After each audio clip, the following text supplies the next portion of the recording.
Luzon, Visayas, Mindanao at buong mundo. Ngayon ay Martes, February 27, 2024. Ako si Barbie Mulak at ito ang Balitang A to Z.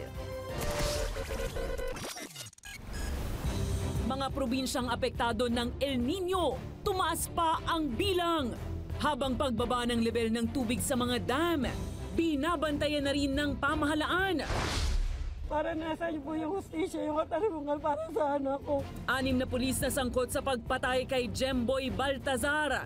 Isa lang ang hinatulan ng guilty, isa pa pinawalang sala. Naging desisyon, iaapela ng naulilang pamilya. We want to insulate this from political innuendos and political interpretation. This might be used as a campaign slogan. Nilulutong plebisito para sa Chacha, ilang kongresista. Tutol na isabay sa 2025 midterm polls. At sa ating balitang showbiz, Ed Sheeran concert sa Pinas sa susunod na buwan. Sino kaya ang special guest?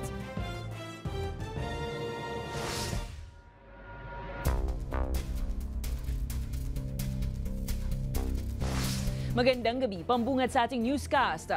Dumami pa ang bilang ng mga probinsya na apektado ng El Nino sa bansa. Dahilan para lumobo na sa halos 4 na milyong piso ang halaga ng pinsala. Binabantayan na rin ng pamahalaan ang naitatalang pagbaba ng water level sa mga dam dulot ng halos walang pag-ulan nitong nagdaang mga araw. May balitang A to Z, si Ace Cruz.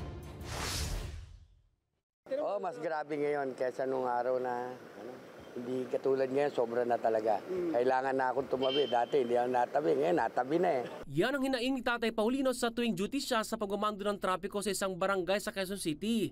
Bagamat hindi pa nagsisimula ang Marso at wala pang opisyal na anunsyo ang pag-asa sa pagsisimula ng tag-init, para-paraan na lang ang marami para hindi mabilan sa sobrang tirik ng araw, lalo na tuwing tanghaling tapat. Tinatagal ko muna sa glitch yung vest ko. Tapos yan, para medyo lumamig lang ng konti. Pagka medyo lumamig na, balik ulit.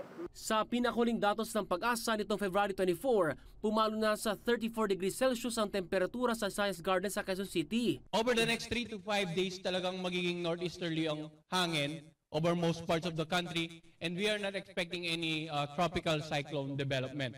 Nasa 51 na ang naitalang probinsya na apektado ng El Nino. Pero bukod sa dinaranas sa matinding init, lumalaki rin ang bilang ng naapektuhan ng init ng panahon na pinalalala pa ng epekto ng El Nino. Sa datos ng Department of Agriculture, nasa halos 400 milyong piso na ang halaga ng pinsala sa mga pananim. Lagpas 7,000 naman ang bilang ng mga apektadong magsasaka sa bansa. Tinututukan din ngayon ang water level ng mga dam na nakitaan ng pagbaba nitong mga nagdaang araw dahil sa walang naging pag-ulan.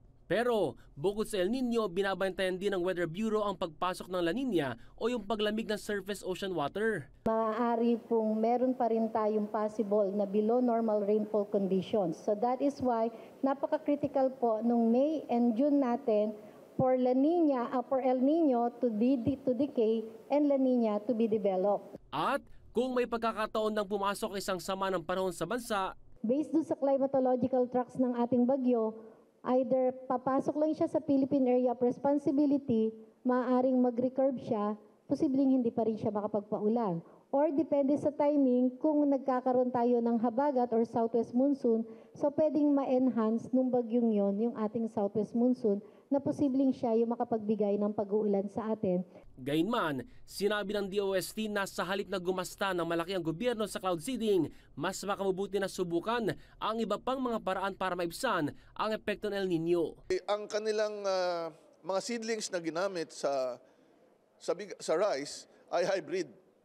At dahil hybrid na, ang consumption ng hybrid rice na pinamigay nilang seedlings ay may mas lesser na ang water consumption. Kaya maigi. Kaya kung kukumpara natin, mas maganda ang outlook nila sa rice harvest ngayong taon. Sa ngayon, mailan nang ginagawang El Nino Task Force para mapigilan ang paglalapan ng epekto nito sa agri-sector.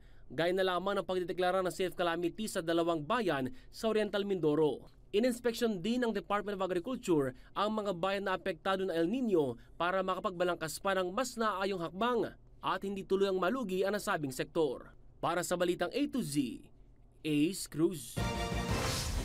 Magsasagawa ng cloud seeding ang Philippine Air Force para maapula ang kasalukuyang forest fire sa Cordillera Administrative Region at mapigilan pa ang pagkalat nito. Una nang i-deploy ng Air Force ang dalawang Super UAV helicopters para magbuhos ng tubig sa iba't ibang bahagi ng kabundukan ng probinsya ng Benguet. 800 litrong tubig ang kayang dalhin ng isang heli bucket. Pero ayon sa Air Force, hindi pa rin ito sapat para apulahin ang sunog. Sa ngayon, humigit na sa 300 hektarya ng bulubundukin ang apektado ng forest fires, partikular sa mga bayan ng Itogon at Bocod. Two Super Huey helicopters of the Philippine Air Force conducted heli bucket operations from February 21 to 26 in Benguet and Ilocos Norte. A total of 10 sorties and 79 shuttles were conducted over the areas of Itogon and Bocod, Benguet, and Solsona, Apayao Road.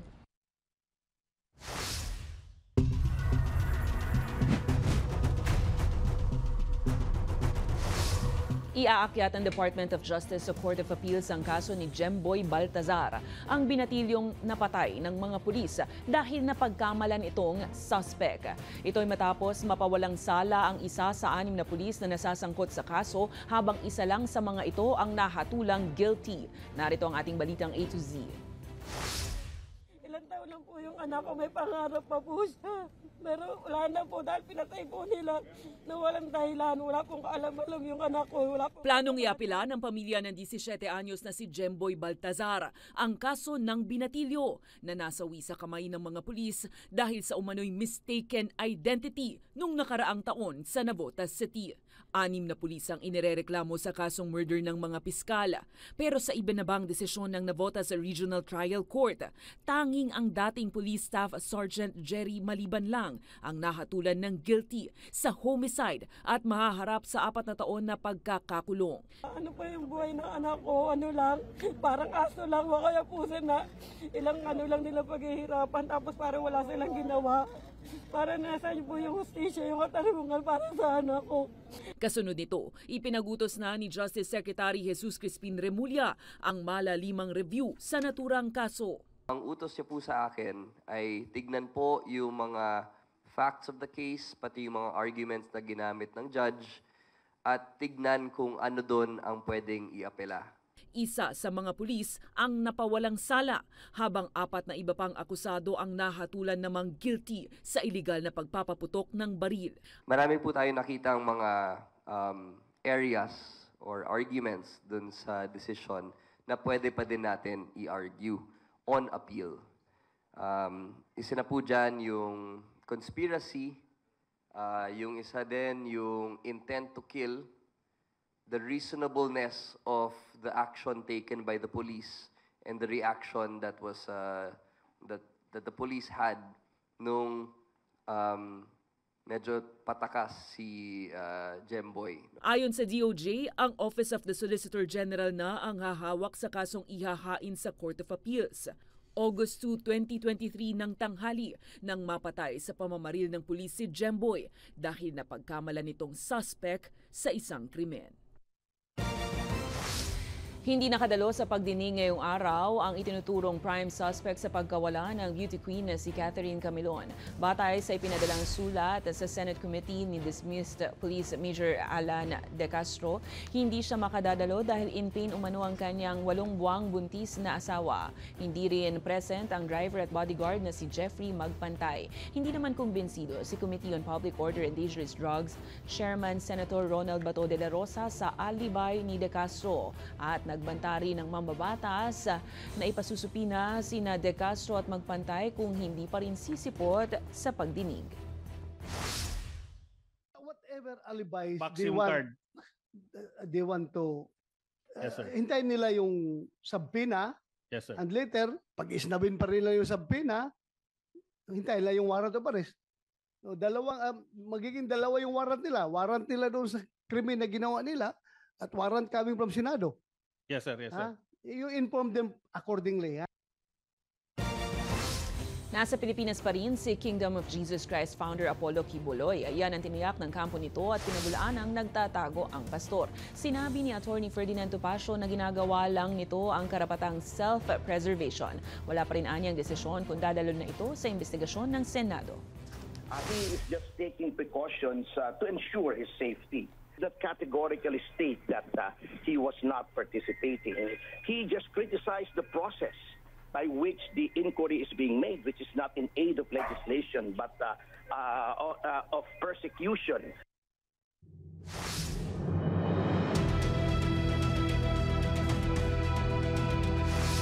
Nababahala ang ilang kongresista na baka magamit sa kampanya ang tsa-tsa sakaling isabay ang plebisito sa susunod na halalan. Ito rin daw ang dahilan kung bakit binibilisan na nila ang pagtalakay nito sa plenaryo. May balitang A to Z si Kim Salinas. Tutol ang ilang kongresista na isabay sa 2025 midterm elections ang pagboto sa nilulutong plebisito para sa pag-amyenda ng saligang batas. Ang pangamba nila, baka raw magamit ito ng ilang politiko sa kampanya. Come 2025, it would be an election season.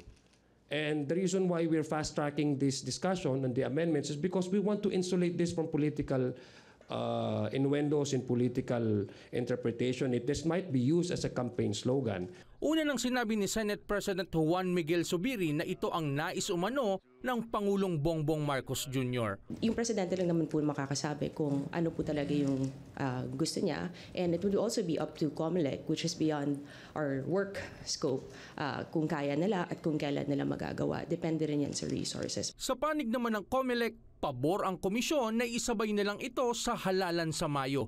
Lalo't malaki rin ang magagastos kung ihiwalay pa ito. Pero dahil ang Kamara ayaw itong isabay sa halalan, minamadali na ang pagtalakay ng RB 87 sa Committee of the Whole. Sentro ng debate kanina ang mga paghamon sa infographics na inilabas ng think tank na Ibon Foundation kung saan sinasabing ang Pinas ang isa sa pinakabukas na ekonomiya sa rehiyon. Dahilan kung bakit hindi na kailangan baguhin ang economic provisions ng konstitusyon. Kung titignan natin ay maraming mga sectors ang left out dito sa listing ng Ibon Foundation. Tama po ba? Tama po. In particular, yung mga sector na gusto pa natin buksan. Tama. Tulad ng education and advertising. Almost all, Mr. Chair, ay nasa infographic na iyon. Construction, andito din ang transportation, storage, information and communication, public utilities, pati tourism, health, mining.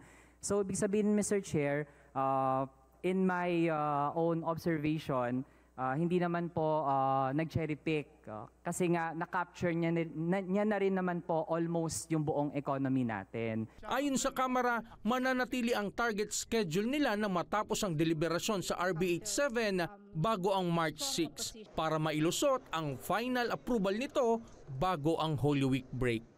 Para sa Balitang A to Z, Kim Salinas. Itinuturing na isang peligroso at delikado ang pag-amyenda ng mga mambabatas sa economic provisions ng saligang batas dahil unang apektado nito ang mga manggagawang Pilipino. Yan ang sinabi ng isang abogado at pangulo ng buklurang manggagawang Pilipino na mas malala pa ito sa political provisions kung ito ang babaguhin at magkakaroon ng term extension at umabuso sa kanilang kapangyarihan. Mayroong people power at pwedeng paalisin sa pwesto ang mga politiko pero irreversible raw sa economic provisions na ito. Habang pinawi naman ng ilang kongresista ang agam-agam ng marami na wala umanong dapat ikabahala ang mga manggagawang Pilipino. Tingnan na lang raw ng grupong kontra dito kung paano mapapaganda ng husto ang ekonomiya ng bansa at magbenepisyo ang mamamayang Pilipino.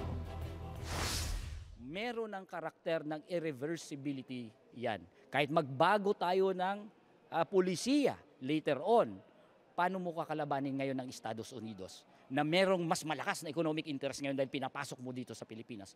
Paano mo ngayon kakalabanin ang China? Paano mo ngayon kakalabanin ang EU? So I don't see any reason why we should be fearful about opening up our economic provisions when in fact the very intention of that is to uplift the lives of ordinary Filipino and to be part of a global community dahil napag-iiwanan na po tayo.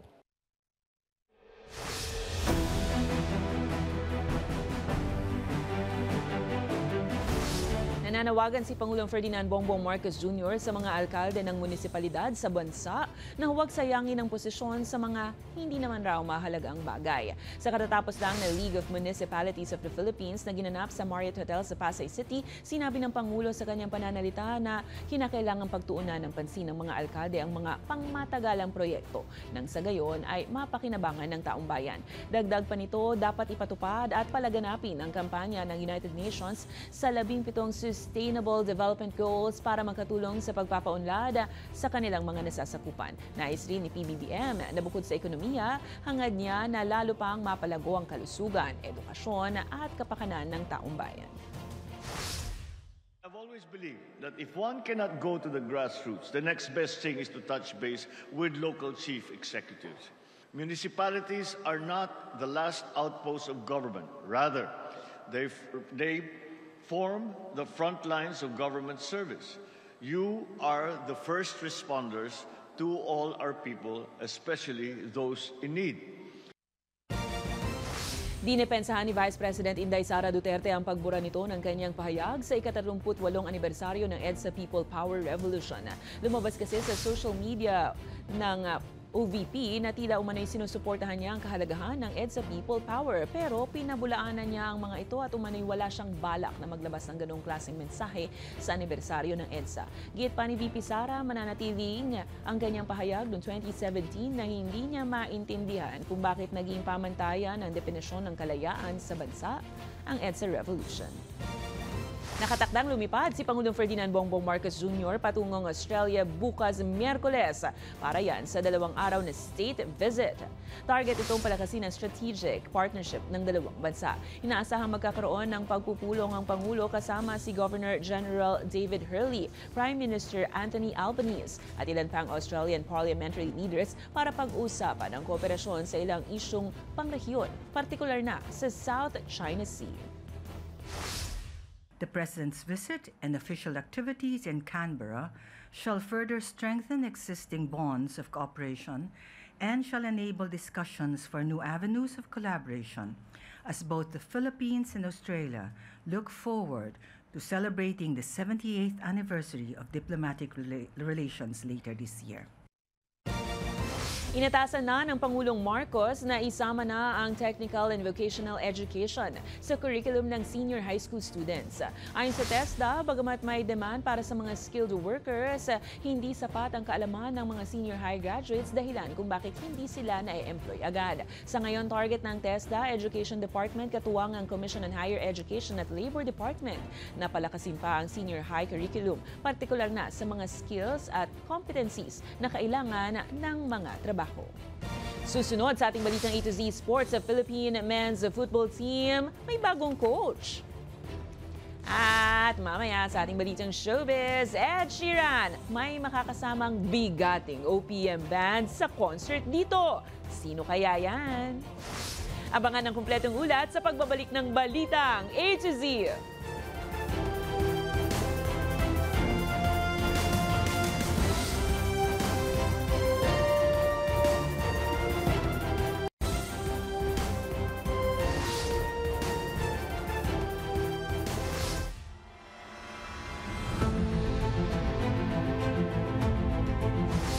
Welcome sa Philippine Coast Guard ang pagkakapasa ng Philippine Maritime Zones Act sa Senado. Naniniwala si PCG spokesperson for the West Philippine Sea, Commodore J. Tariela, na makatutulong ito sa pagpapanatili ng kapayapaan at seguridad sa naturang teritoryo. Sa pamamagitan kasi nito, mas mapoprotektahan ang maritime interest ng bansa. Mababatid na kamakailan ay mas dumami pa ang insidente ng panghaharas ng China sa West Philippine Sea at itinuturing ng Beijing na bahagi ito ng pag-aari nila.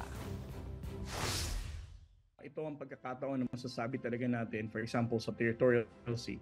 What are those legislated laws na ma-apply natin dito? And going beyond that, ano naman ang mga international laws na magko-cover din for any other maritime law offenders magpapatulya dito, dadaan dito sa karagatan ng Pilipinas.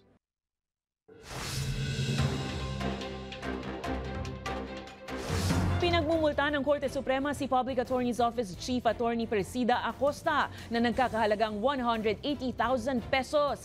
Dahil yan sa naging komento nito laban sa pagbabago sa paggamit ng conflict of interest ng mga abogado ng PAO sa ilalim ng Code of Professional Responsibility and Accountability.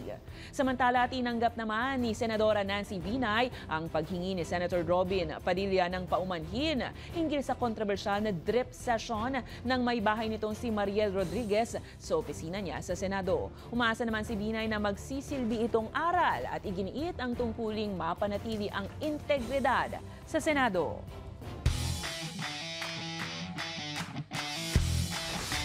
Formal nang itinalaga ng Philippine Football Federation si Belgian coach Tom Saintfiet para pangunahan ng men's national team. Ayon sa PFF, siya na ang magsasanay sa mga Pinoy athletes na lalahok sa FIFA World Cup 2026 qualifier na magsisimula sa Marso. Samantala, bibitawan na ng PFF ang kinagisnang moniker o pangalan na Azkals.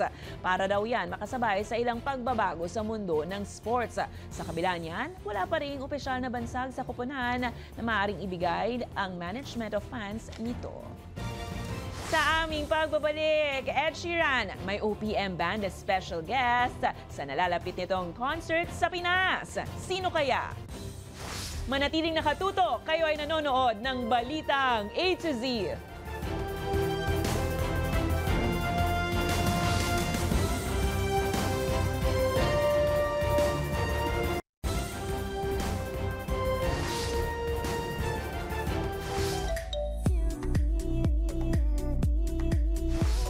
Pangarap lang daw noon, nabigyan na ng katuparan ngayon. Ganito ibinahagi ng bandang Dan and Dan ang kanilang labis na kasiyahan matapos opisyal na mapabilang sa magpo-perform sa concert ni Ed Sheeran sa darating na Marso. Sa kanilang IG story, ibinatibita ng Dan and Dan sa kanilang ina na sila nga ay isa sa mga special guest at kasama nga awit sa naturang concert. Kadikit nito ang pag-alala sa dating sikat na kanta ni Ed Sheeran na Perfect, na isa sa mga paborito nilang awitin at ginawan pa nga nila ng cover noon at uploaded sa kanilang YouTube channel. Sa mga interesado namang mapanood ang Ed Sheeran concert, gaganapin ito sa SMDC Festival Grounds sa Parañaque City sa March 9.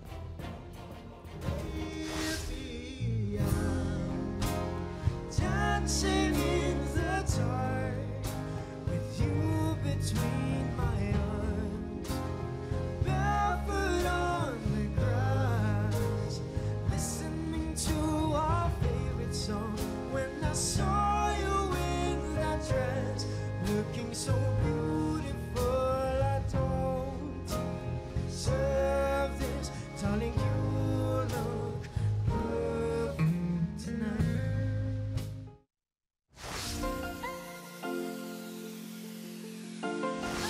Tila nalasing sa good vibes ang netizens dahil sa ibinahaging IG post ng aktres na si Mariz Racal. Kumasay kasi si K-pop star Sandara Parks sa nalasing kagabi entry nito. For sure, napaindayog din ng netizens sa umano'y 10-step collab ng dalawa at umabot na nga ito sa higit 26,000 reacts. Ang post, narito ang nakaka-GV na video.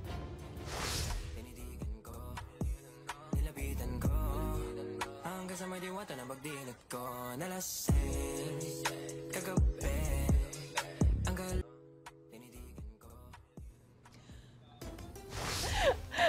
Biten, kung kayo ay may kwentong kakaiba, mga kwento ng pag-ibig o story na inspirasyon at pag-asa, maaari niyo itong ibahagi. Sumali sa ating Facebook group na Balitang A to Z, panoorin ang replay ng ating programa at sundan ang ating social media pages. Hanapin ang Balitang A to Z. Ang ating pabaong quote of the night ay mula kay Pope Paul the Sixth. Sabi niya, kung gusto natin ng kapayapaan, kailangang pagtrabahuhan ang hustisya.